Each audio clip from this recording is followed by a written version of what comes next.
What's up, everybody? Welcome to another episode of the Surf and Sales Podcast. I'm one of your co-hosts, Scott Leese, here with my good friend and partner in the Surf and Sales Summit, Richard Harris. How's it going, Richard? It's good, man. Are you alive? You sound really tired today. You good?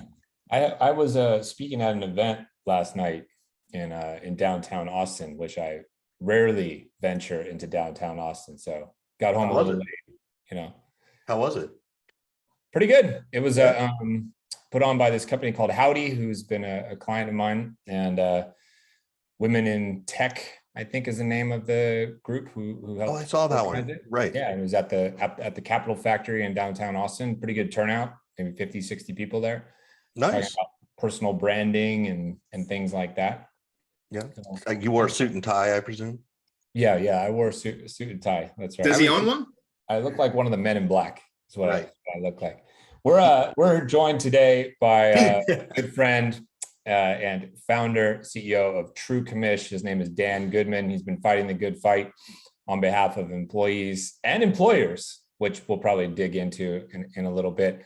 But before we bring Dan on, Richard, let's talk about our wonderful sponsor, HubSpot. Yeah. And let people know what they need to know here. Yeah, I do want to answer Dan's question. Yes, he does own a suit. And it's been a long time since I've seen him in a tie, but I have seen him in a suit. Excellent. I got three or four still. So thank you to HubSpot, as always. We also want to share some insights with another podcast who's on the HubSpot podcast network. If you haven't checked it out, you should. They've got all kinds of categories from sales and marketing to leadership. So it's a powerful place to go to the HubSpot podcast network. But we want to talk about our friend Scott Clary and his podcast Success Story. He does a lot of Q&A, very similar to what Scott and I do with business leaders and startups and entrepreneurs. And he's done some great sessions that are really fun to listen to. I think Scott's favorite one is liquidity and liquor, two of Scott's favorite topics. It's actually, there's only one other topic I like to talk about, and that's probably sports. That's it. That's true. I have a very limited game, actually. Yes. I've got 3 moves, I think. Yeah. So liquidity and liquor he covers with Reeve Collins, who's the co-founder of Smart Media Tech and founder of Tether. And he's both been Reeve's been in digital marketing and Bitcoin and blockchain, which are not necessarily something I sort of follow, right? Like I think Scott and I jumped on the bandwagon a couple of years ago, and I don't know if I've ever looked at the account ever since, but probably should have listened to this first. I should listen to an expert before I listened to Scott, or Scott listened to me about Bitcoin. Yeah, by saying we know what we were talking about in that arena, what it means is we spent some money and lost most of it. Yes, agreed. That's the extent of your knowledge in this arena. Right. So, which is also why, again, we just, go check out Reeve Collins' episode with Scott Clary on Success Story, and they talk about that. And then there's no mention about this liquidity and liquor thing. So I'm curious what that part is too. So, we'll see. We should probably have him on, Scott, and see what kind of tequila he likes. We should test him. We should. So anyway, I'll turn it back to you. Dan, good to see you. Dan Goodman, why don't you give people the lowdown of who you are and what you do, so they have context as we jump into this conversation. Absolutely. First of all, great to be here. Thank you both, Richard and Scott. Appreciate it. I am Dan Goodman. I'm the founder and CEO of thrft. I am the advocate for employees everywhere. I provide them the data, the information to stand up for themselves, to not be bullied and intimidated, to not be stolen from.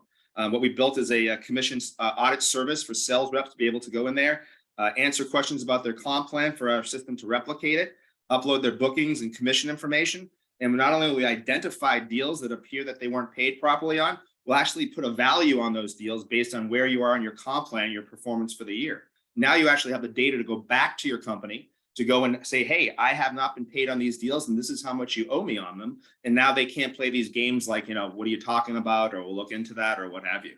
In addition to that, I've kind of taken on this role to be an advocate for employees in every setting. I've been consulting and helping folks with severance agreements, employment offers, PIPs, comp plans, commission audits, stock equity grants, and the like. So it's been wonderful to be able to kind of fill this role, especially in this time right now, where a lot of bad behavior by employers are happening, and employees are left wondering what they can do about it. I think the first question some people may ask themselves is this really prevalent? Is this just like, 1 in a million, this happens? How often is this kind of stuff occurring? Can you talk about that a little bit? Absolutely. I actually kind of had that idea, maybe 3 years ago, and I'm shocked. Initially I thought this issue with commission pay and commission transparency, was an issue really with more complex, high transaction volume settings. What I'm finding right now is that if you're in sales, it's not a question of if, but when. You will have experienced wage theft. It happens everywhere. Well, I'm sorry, go ahead.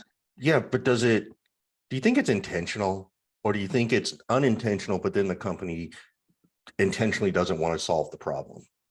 So there's two separate issues here. So as it relates to commissions and complex compensation, a portion of it is intentional, a majority of it probably not. I believe that they intentionally make the comp plan so complex and difficult to track that employees are just left sort of having to rely on blind faith and trust that it's right, with very little way of checking it. So I believe that part's intentional. And then the more complex it is, the more likely there are errors and difficulty to track and report on it. So that by its nature will lead to these errors. On the other side of the thing, when we're talking about employee behavior outside of compensation, around your bonuses, your large payouts, your employment, your stock equity grants, I am seeing very, very intentional bad behavior around severance and PIPs and terminations to avoid paying out large variable compensation, and those absolutely are intentional. So what are one or two of those? I know I probably derailed this from Scott, but what are some of the bad behaviors? I have so many to choose from. I could give you dozens and dozens. I put out a post today. There was a rep who was recruited from a prior company, had been there for a while. If he was still there, he'd have a job. He was given some RSUs with a 4-year vesting with a 1-year cliff. The sales cycle for the products that he was selling was anywhere from 6 to 12 months. He was there about 10, 11 months. They come to him on the last few days before his equity is going to vest, and they terminate him for no reason. He had built up a pipeline, worked his butt off for 10 months. There's about almost $100,000 in pipeline for commissions that was going to pop for him. And now he's left with nothing. So, there's a perfect example of one. I can give you so many. There was a rep that was about to close a $10 million deal. He was a rock star rep in a startup. Just before they were about to close the deal, they fired him outright. He would have been due $1 million commission on that deal. The vendor, the customer, found out about it, and they pulled the $10 million deal. And they pulled the existing contract that they had with the company because they had an out clause in it. And the rep was out $1 million, and the company didn't have that deal. And now they laid off 25% of the company as a result of that. There's an unlimited number of examples I can provide you, Richard, all with different stories, all people reaching out to me every day wanting to share their story and put some light on it. But I think that begs the next question, which is like, what is somebody's recourse? Like, what am I supposed to do if I'm a seller, VP, whatever the role is? If I feel like I'm owed money and, based on the comp plan and everything, I really feel like, hey, I deserve this. They're bending the rules here, intentionally or not. What the heck am I supposed to do about it? Because I think a lot of people go to, do I need to get a lawyer? And then that's expensive and that's stressful. And I don't want to deal with all of this and can get kind of, overwhelmed, right? So what should somebody do? What's like a good first step? So that's really why I started my consulting practice, because there's nowhere else for anyone to go to other than litigation, which immediately becomes combative, confrontational, expensive, time consuming, and nobody wins with it other than the attorneys. So what I seek to do, whether it's around a commission issue, a comp plan issue, a severance, a PIP, whatever it is, I seek compromise. So what I do is I have a framework that I use when it comes to any issues around an employer-employee issue. And basically it lays out the entire situation. It talks about the employee, their character, their morals, their values, their ethic, their success throughout their career, how they came to the employer, what the issue is here at hand. And we kind of lay the whole thing out and what the options are at this point. What can we do? Should we go the legal route? Because I will go the legal route if I have to, because I owe it to myself and my family to pursue this, or I could have years and years of regret. So, what I seek is a compromise, a win-win based on empathy and doing the right thing. and lay out the entire case as if it were going to go to an attorney. And now if they refuse to work with you, you can hand this over to an attorney. The case is pretty much written up, maybe a 15-minute interview with the employee and maybe some legalese to throw in there. And it's enough to put the scare in the employer to say, hey, Scott's actually going to take action. He's not just full of baloney. He's not just saying he's got to do something. He's showing us that he's going to take action, and we better take him seriously. Scott, have you ever experienced this? Yeah, I have. I'm not to the extreme levels, that Dan has seen and heard and kind of alluded to before. But I've had to go back and go to my founder and finance person and been like, hey, hold on a second. This commission check is for $5,000. And I thought, based on what I've done, it's supposed to be 7,000. Like, what's going on here? I've had to do that before. Sometimes it was oops, I don't know what happened. Sometimes it was well, actually, here's our explanation for why we, took these away from you. It like wasn't your deal, or so-and-so got 50% on this deal because of these reasons, or this deal is a clawback and sorry, we never told you about it. Right. And I've had reps who've come to me and said, hey, my commission check doesn't look right. And I'm like, well, okay, let me look at my records here. It looks like you're due $10,000 for April's sales. So your May commission check should be 10 grand. And they're like, yeah, it shows 4 grand. And I'm like, okay, well, let me go dig in. And then I have to go dig in with, founder and finance person, all that. So yeah, I've been a part of it. I would say in every single company that I ever was an operator at, there was instances like this. Every single one of them. So Scott, I was going to interject, but you covered the point. You were talking about you as a sales leader having this issue. I have spoken to dozens and dozens of sales leaders who are so frustrated that their reps come to them, show them these pay errors. They go to bat with the CEO or the CFO about it. And the CFO is telling them, pound sand, we're not going to pay it, even though it states in the comp plan and the monies are due. The sales leader ends up leaving on their own because they don't want to work for leadership that's so unethical. So talk about, let's say it gets to that part, where you have to send this document. Do you think the founders are, and it's not founders, do you think it's let's call it the company? Do you think they really just don't care?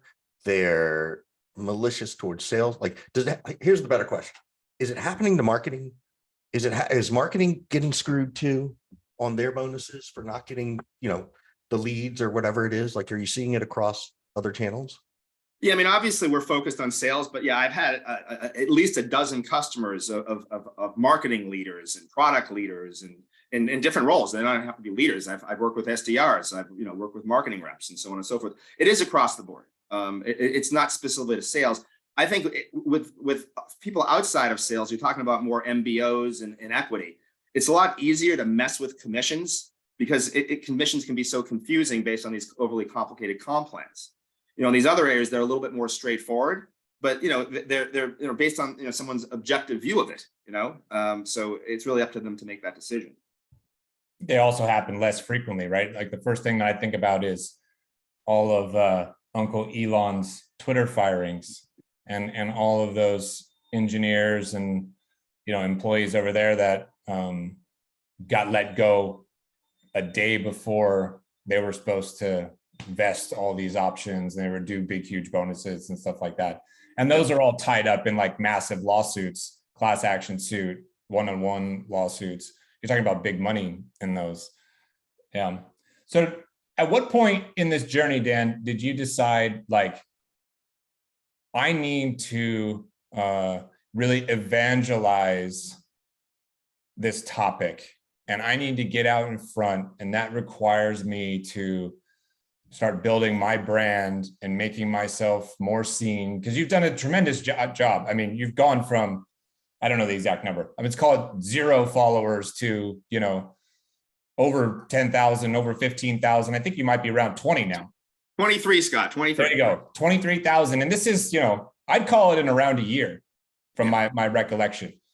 I mean, that's incredible growth. So at what point were you like, this is the way for me to kind of get the message out there? Because it's a very different, kind of modern go-to-market type strategy, because you don't have a huge sales organization or anything like that. So talk a little bit about that choice.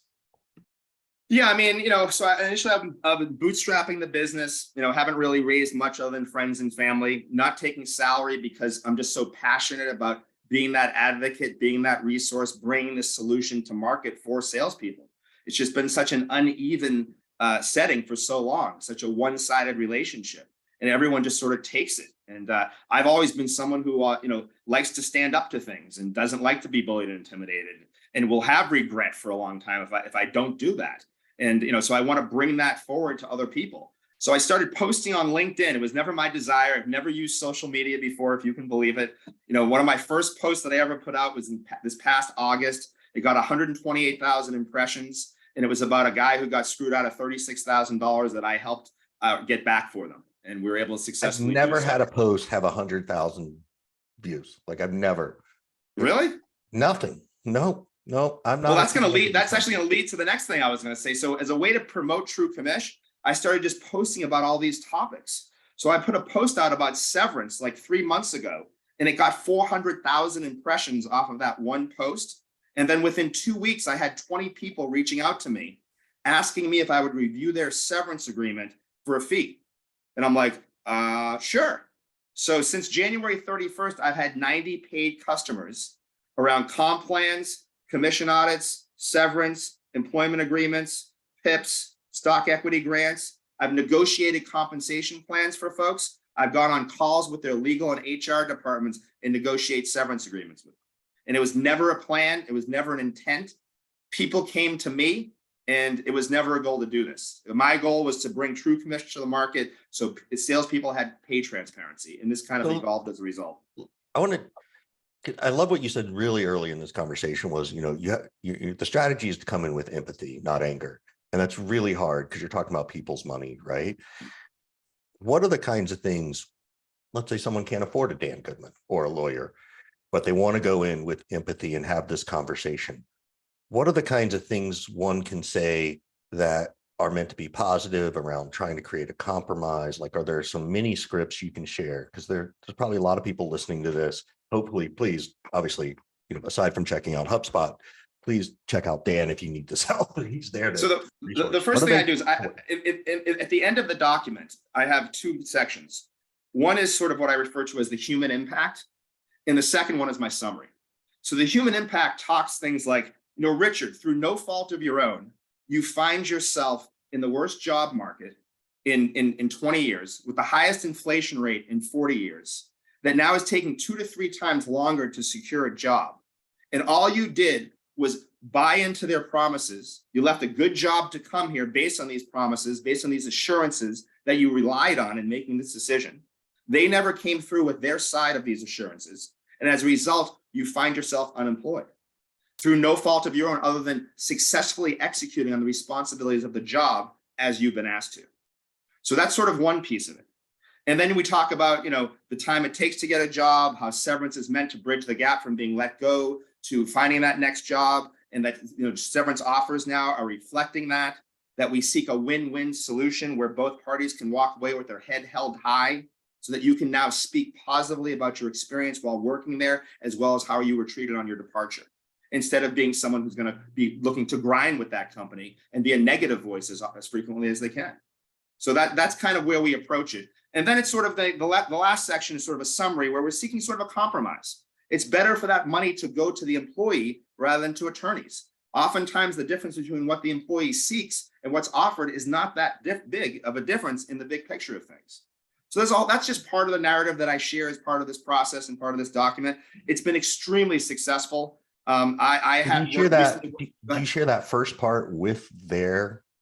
So again, you're going into this conversation. Let's say I'm going into my conversation with my founder, Scott Leese, who screwed me on millions of dollars because he's a greedy motherfucker. But I always love it when Scott laughs out loud, but he's on mute. because then it makes it seem like I'm not that fun.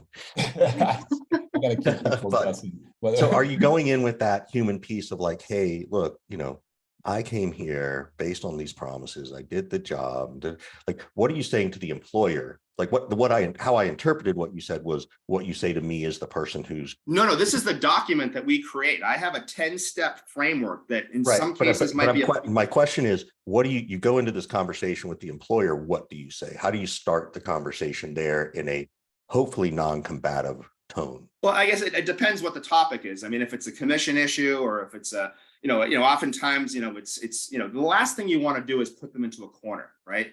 And then have them be defensive and then strike back at you, right? So I always kind of do it some sort of thing like, this must be some sort of an oversight, or this must be some sort of a mistake, or it really was someone else that you were looking to pip or terminate, because, my record and my performance has been nothing but outstanding here based on the equity grants and the bonuses and the raises that I've received. So that's kind of the look that I do. I do a first pass that's very gentle. And then if we don't get the response that we're looking there, then it's a much more aggressive approach in a second document that's about a quarter of the length. And it basically is the equivalent of a legal demand letter, not coming from an attorney, so that they can preview what the case is going to look like and what they're in for. Got it. That's what I was trying to get to. For those who can't really get into it, where can they sort of get started so they can at least try? And I agree with you of that. Hey, I just want to make sure there's not a miscommunication or a misunderstanding, and best of intentions to have this conversation. I think that's a smart play, which is also, as Scott knows, very anti-Richard. That's the last thing, Richard probably goes of step 10 of your 10 steps. Richard probably starts at 11, right? Is that fair to say, Scott? That's probably true. Yeah. I mean, the last thing that people want to do is go down this litigious path. It's just uncomfortable. I mean, they seek an alternative route. I love to punch people in the face. That's my problem. Scott and I just had this conversation the other day. I was working on a deal and I'm like, here's my situation. And he goes, my challenge is that I want to be right, and win. And Scott's like, well, which do you want? Do you want to be right or do you want to win? And that is the essence of Richard, and that's why I encourage everybody to have a someone like Scott in your life who can. So Richard, you and I think very alike like that. And when I aligned with Scott way back when, and I was early on in the platform, and he was telling me how to engage in the platform and not to pitch slap and to just be entertaining and be educational and inspirational and expect nothing and just give. It took me a long time to get that mindset, but I am completely bought in every way. And in the very beginning, I would say to Scott on a call we had, I say, Scott, you see what this person wrote? And then I would want to go after him. I want to just destroy them. And he would tell me the same thing that he told you. And after a while, it finally stuck. And I just kind of just brush it off and just dismiss it. I'm sure this episode will make my mother very happy to know that I'm calming. I have a calming influence on people. At least me, Scott. I mean, look what you started with. Scott, your mother already knows this about you. She's, your mom knows how wonderful you are and she loves to talk about it. So well, we're giving her ammo. We're giving her ammo now. Me calming you too, guys. Scott's blushing when he can't look straight in the camera. Yeah. It happens a lot, actually. That happens a lot, actually. That's how you know you're getting to Scott. That's so true, Dan. Like there's a mic. He's got the hat down low. He's looking away. He feels really good about it. Yeah. All right. We got to pause here for a second because I got to do a HubSpot blurb. But we'll come back and ask Dan some more questions. And Dan, certainly, feel free to hammer us with questions and stuff like that. So it's meant to be a two-way street. Again, thanking HubSpot for all the support they provide us, as well as the sales community in general. They really know how under pressure people are, which is very apropos for this conversation with Dan. The business leaders are under pressure, the reps are under pressures, everything from more leads, faster sales, better insights, nurturing customers, all that kind of stuff matters. And HubSpot's one of those one-stop integrations where you can kind of get that stuff done. You can drag and drop stuff. They got about 1,300 integrations that are easy to add. I do wonder what the maximum number a human can actually contend with. Like I think it's about 4, at least for me. I don't know. Scott's about 1 because he doesn't, he's still on a different kind of spreadsheet world. But we really do appreciate HubSpot and their tools to help not just salespeople, but marketers too. And it's really all in one. So, again, thank you so much to HubSpot for being here. And it's certainly really appropriate to talk with Dan about commissions and CRM and stuff like that. Here's a question for you based on this. Theoretically, at an easy level, should it be easier for people to track their commissions in the CRM instead of having to do it in some big Excel spreadsheet? Like, wouldn't it be cool for teams to be able to see their commission daily, in the CRM? Have you seen good examples of that? Yeah, I mean, so there's a reason why they don't. So the CRM is basically the employee owns the CRM. They're entering all the data, they're putting it all in, so on and so forth. And then it basically gets, once the deal is closed, it gets thrown over to the wall, to the production system or the invoicing system or what have you. So, and then it's billed off of that. So it's kind of two separate things. I would love to see someone build a CRM that provided true pay transparency all the way from start to finish. So the problem is that the CRM ends at the book deal and then it gets thrown over the wall to the rest and they never meet in the middle. And that's what True Commish tries to do. We want to track the deal from inception, from the time it was initially closed and that customer agreed on it. I mean, to me, if you're trying to close and penetrate a large enterprise account for the first time, it can literally take you 12, 18 months to do so. The customer finally shakes your hand, agrees on a dollar amount, and now the company has no obligation to report to you based on that dollar amount. They only reported what the customer ends up getting invoiced months and months later. So, if somehow we could tie that all into one view, one system, and that's really what True Commish is trying to be that platform. So we have integrations with the CRMs, with the commission softwares. We can upload Excel spreadsheets, and now it's all in one place, and we can track that deal from inception all the way to the end. Cool. All right, Scott, you're up. Yeah, I want to know why. Let's say I'm a startup founder. I'm a startup CFO, whatever. I might be sitting here thinking, okay, well, I can see why this tool will be great for the employees, right? Why is it great for me? Why is it important for me to get this stuff right from the get-go and not have these kind of issues? Because, one could argue that some of these tools around commission software and stuff like that, that's been around for a while, one could argue that they are employer friendly. And one could maybe argue that some of what you're doing is employee friendly, and those two things are disparate. But I want to hear you kind of talk about how what you're doing, how it's actually employer friendly as well. Absolutely. I mean, there's a whole number of topics we can talk about that. We'll talk about the earlier stage startup, right, that are using QuickBooks and manual processes and Excel spreadsheets that are prone to human error, right? The amount of wasted time that they're doing every month from an accounting and sales perspective doing that. How about the legal obligation to actually pay employees correctly and the liability that might be associated with that, right? Those would be some things. And as you work your way up, as smaller companies are transitioning from QuickBooks, they want to try to automate that and be able to create compensation plans that will drive certain employee behavior. You don't want to have a flat plan so that you're paying the same rates out for a high margin, long sales cycle, product versus a commodity item that, low margin. So you want to be able to drive behavior based on the comp plan. A lot of these smaller companies don't have the ability to do that because they don't have the technology and the automation to do so.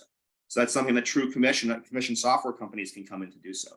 As far as the employer goes, I mean, the amount of wasted time that employees spend complaining to their sales manager about pay errors, complex comp plans, lack of responses from the accounting department, complaining amongst themselves about, the crappy deals and the comp plan and the errors, or spending time trying to check the information. If we were just all transparent and all honest with each other, I mean, we are talking about people's pay here, right? It shouldn't be a game to guess if you're paid right or not. So if we got everybody on the same page, made it transparent, everybody wins with pay transparency. At the enterprise level, I see True Commish basically being a third-party overlay that would be an independent verification service to ensure that errors are not happening in either direction, right? And it could also be a recruitment and retainment tool that you could offer this as part of an employee benefit package, right? So if you come here, you'll know that you will never have to worry about pay transparency. And we'll both be able to recruit and retain top talent. That's great. What are we're going to move to wrap in a second, so I'm going to ask you a quick question, but and of course you can turn around and ask us some questions. But for people listening here, like aside from reaching out to you on True Commish, right? That's easy. Dan Goodman on LinkedIn, you can find him, and his 400,000 view posts as I cry in. There's no bitterness or jealousy there. I've got that one teardrop. Richard, I do LinkedIn training too, I'm just kidding. Apparently. What are 3 quick tips people should think about coming out of here? Okay. Like, I just listened to this thing. Dan gave us this great idea. Like, what are 3 quick things that you tell people to think about if they listen to this episode? Yeah, I like to raise it up a little bit higher. Like talk about life, right? Talk about not having regret. That's the biggest thing that I'm hearing from people. I had a call with someone a couple of months ago. They had $60,000 stolen from them in wage theft from commission pay. They didn't get any positive outcome. It was 13 years ago, and it sounded like it happened last week. So this stays with you. If you don't stand up for yourself, if you allow yourself to be bullied and intimidated, you will have regret either now or down the road, and it will stay with you. So what I tell people is to stand up for yourself. Don't be bullied and intimidated. Don't have regret. This is your rights. You're being mistreated by bad people who are doing bad things. Don't walk away with your tail between your legs. You'll regret it. My process is an extremely therapeutic process. When you can document your feelings and reflect back on what happened to you and put it through a different lens than what the employer is giving you, it's an extremely therapeutic process to help you move forward. So that's step 1.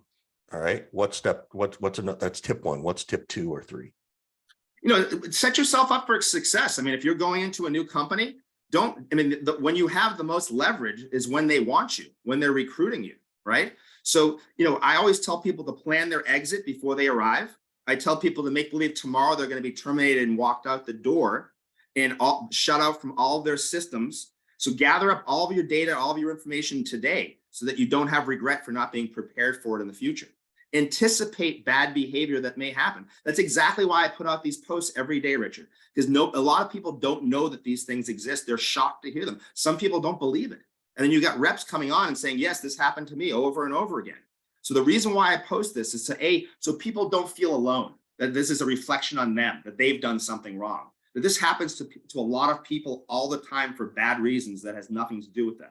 And it makes them feel empowered to now be able to not strike back, but to stand up for themselves and to fight back for what's theirs. That's awesome. All right. So that's the second one. Is there a third one? I thought I put like 3 in that last one, but let me see. Let me dig a little deeper here. The other thing I would say is that, get outside of your comfort zone. And that has to do with also standing up for yourself, to go out there, leverage LinkedIn, become part of a community, continue to learn and to question things, to make yourself uncomfortable with things. Just like it's uncomfortable to stand up for pay errors and fight for yourself. Well, oftentimes it's uncomfortable to do other things, whether it's about challenging yourself. I mean, I'm scared of heights. I didn't want to play golf forever because I wouldn't hit the ball and, embarrass myself. And now it's like my favorite thing in the world to do. So, try new things, get outside your comfort zone. Life is short. Don't have regrets. Move forward. Good stuff. What do you want to ask us? Well, I'd love to ask you sort of like, how like the Surf and Sales podcast has evolved over time and where you guys see it going to. And, what type of feedback have you gotten from the community on it and some of the benefits that people have gotten from it? Good question, actually. So a lot of people don't know that the Surf and Sales Summit, our actual event, which, by the way, we have a couple tickets left for late November, early December. So check out surfandsales.com. The events happened for years before we started the podcast. It was Richard's idea to start the podcast. I didn't really want to do it. I thought it would take too much time, too much effort. I don't know how to deal with all this back end stuff. I have no desire to learn how to do it. It was Richard's idea that we do it. And what we did in the first season was basically try to, we called it like this Netflix style approach, where we dropped like 200 episodes, like, a full season, and just kind of overwhelm the market with like content and information. So that was what we did the first year. We did over 200 episodes, which was just like insane. Then we did over 100 something the next year. Then we did over 50 something last year. So we're kind of slowing down on the volume approach, getting more to a cadence of like 1.5 on average per week. That's a big difference. We've gone from, numbers wise, we've gone from, almost no downloads to like 200,000 downloads. In the last few months, our downloads per episode and per month are like double what they have historically been. So we're over here, pretty excited to see some of that growth. I'm sure some of it has to do with our friends at HubSpot and being a part of the HubSpot podcast network. But I think that we are kind of steady Eddie. Like, we have done a very good job of being consistent in getting good guests and getting new episodes out. What do you think, Richard? What am I missing? I think that's the bulk of it. I think that we're getting wiser about things we can do better. We're getting wiser about seeing these things as assets, which we've always said. If you ever go on a podcast, right, this is an asset, right? Dan, you could go take this episode and make 10 blog posts, right? And you don't have to write any more blog posts for 10 weeks. You could go and do the same thing with LinkedIn content from this episode alone. And so trying to treat these things as assets in other ways so that we can keep growing, I think is our biggest challenge, because Scott and I just, we love the ideas of things, but it's not hard. It just takes time. And we got families. So like, kudos to our families for letting us record 200 episodes the first year. Yeah, I think it's incredible across all of your platforms, the value that you guys bring back and how you guys encourage folks and lift them up. It's incredible. So I guess what I'd like to ask is if you can each talk about a little bit, sort of some of the feedback that you've gotten from folks, and how it makes you feel to be able to impact people's lives and get that feedback and change their trajectory. We've gotten lots of nice messages of people saying this is super informative. Thanks for dealing with this subject that doesn't get talked about enough. I bet we get some of that feedback on this episode, frankly, because we've never talked about pay transparency on the episode in 500 something episodes that we've done. But we also get some feedback about the entertainment value, and people are like, you two are funny, you kind of half goofy, half serious, half educational, you banter back and forth. And I've had people say they've stopped in the middle of their jog and laughed out loud before and stuff like that. And that stuff makes me feel good, because for me, like, this platform doesn't need to be super serious all the time, shouldn't be super serious all the time. Should be a mixture of education, entertainment, inspiration. Those are my three big bullet points that I try to hit upon. So. Yep. Yeah, I think this is the same thing. We, people like our sort of, old married couple banter back and forth. I think they like the fact that we really do dig in on questions.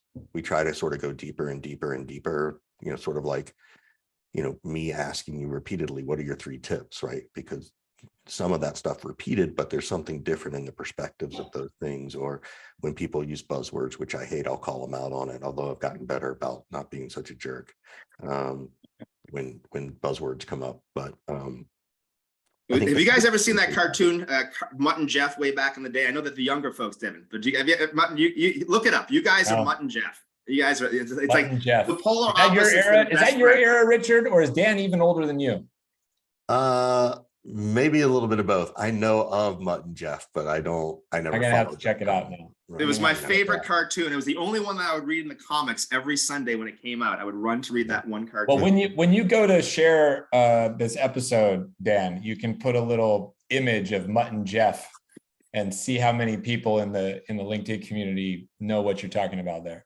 Right. Yeah, I think I'm showing my age here, Scott. Yeah.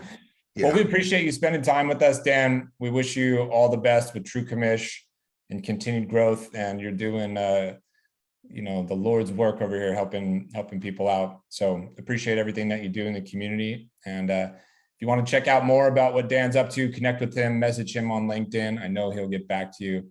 And check out True Commish, TruCommish, True Commish.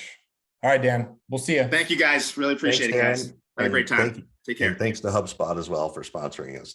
Check them out. Thank you.